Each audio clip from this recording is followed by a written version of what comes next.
Salam sejahtera untuk kita semua.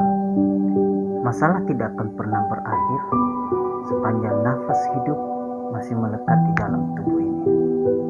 Berakhirnya sebuah masalah menunjukkan bahwa kehidupan telah berakhir pula di dalam diri kita.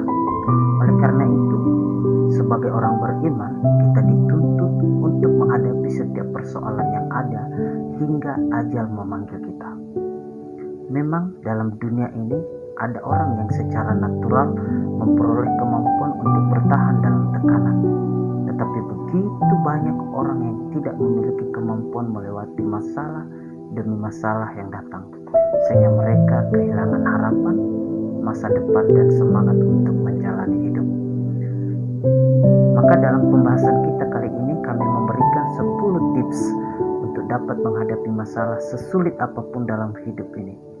Tetapi sebelumnya jangan lupa mendukung channel kami ini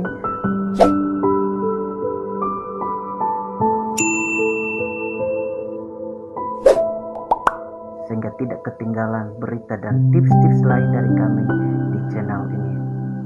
Baik, mari kita membahas satu persatu 10 cara agar tetap bertahan menghadapi masalah. Tips yang pertama, bangun hubungan yang baik dengan Tuhan. Hubungan dengan Tuhan menentukan mampu tidaknya kita menghadapi setiap persoalan. Namun bisa jadi masalah yang kita hadapi terjadi karena kita jauh dari Allah. Sesungguhnya bersama dengan Tuhan apapun persoalan pasti dapat kita hadapi karena Dia mampu dan sanggup menyelesaikannya untuk kita. Sebab masalah itu kecil di matanya. Hanya saja kita sudah meminta pertolongannya. Sudahkah kita meminta penyertaannya? Atau jangan-jangan kita sedang sibuk mencari dukungan di tempat lain? Tuhan pasti akan menolong kita asal kita selalu dekat padanya. Untuk itu, mulailah bangun persekutuan dengan Tuhan melalui doa. Dan yang kedua, identifikasi setiap persoalan yang ada. Setiap masalah kita dituntut untuk menyelidiki akar daripada permasalahan itu. Ibaratnya suatu penyakit. Jikalau kita sudah mengidentifikasi penyakitnya, maka obat pun ampuh menyembuhkannya. Begitu pula dengan persoalan kita. Mesti kita tahu apa masalah kita hadapi sesungguhnya.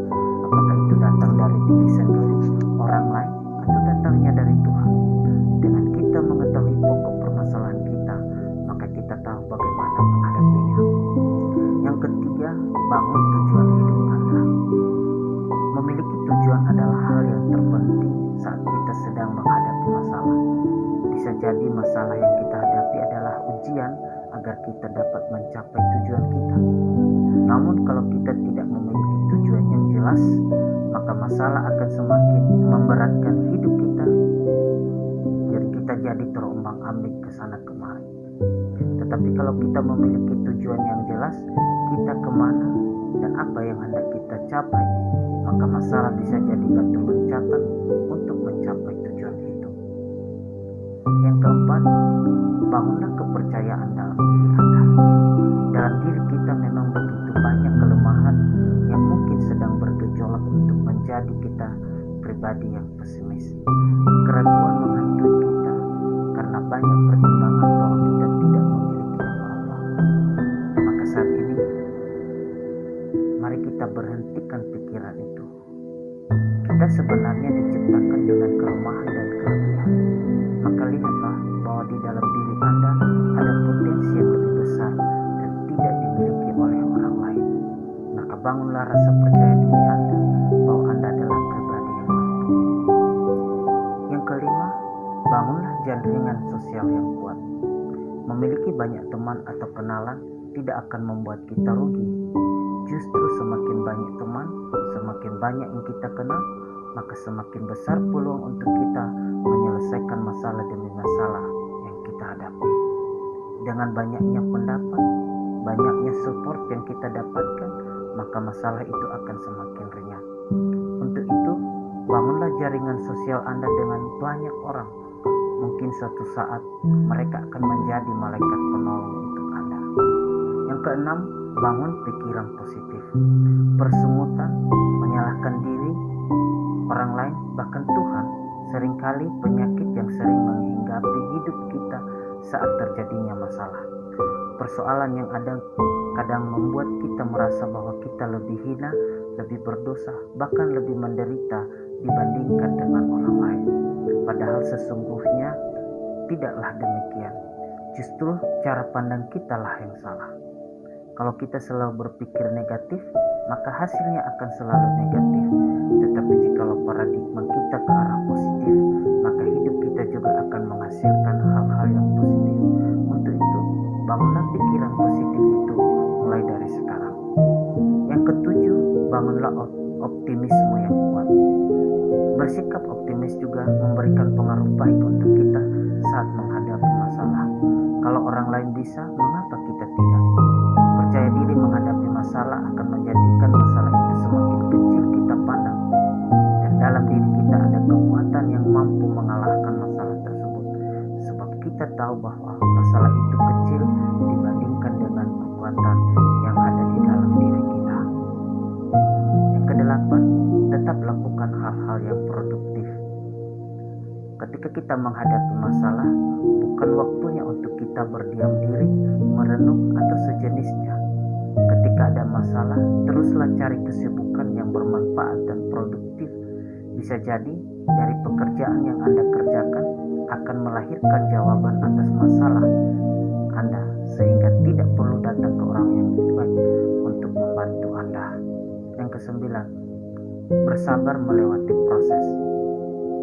Ketika ada masalah menghampiri kita, sikap menunggu dan bersabar kadangkala tidak dapat kita lalui dengan baik. Kita ingin cepat-cepat masalah selesai dan berlalu dari kita. Padahal kadangkala masalah itu ada yang cepat dan ada yang membutuhkan waktu yang lama. Karena dengan kita melewati proses itu tahap demi tahap, maka dari sana kita mengerti arti sebuah perjuangan, sehingga suatu saat kita akan lebih menghargainya. Jadi, latihlah dirimu untuk lebih bersabar lagi, sehingga akan membawa pengalaman tersendiri bagi Anda yang mungkin tidak didapat oleh orang lain. Yang ke-10, bangunlah rasa syukur. Terakhir, kita mesti mensyukuri setiap keadaan kita, sebab semua yang ada adalah anugerah Tuhan, baik itu yang baik maupun yang tidak baik. Bersyukur tidak hanya ketika kita memperoleh apa yang kita dapatkan, tetapi bersyukur juga ketika kita tidak mendapatkan apa yang kita harapkan.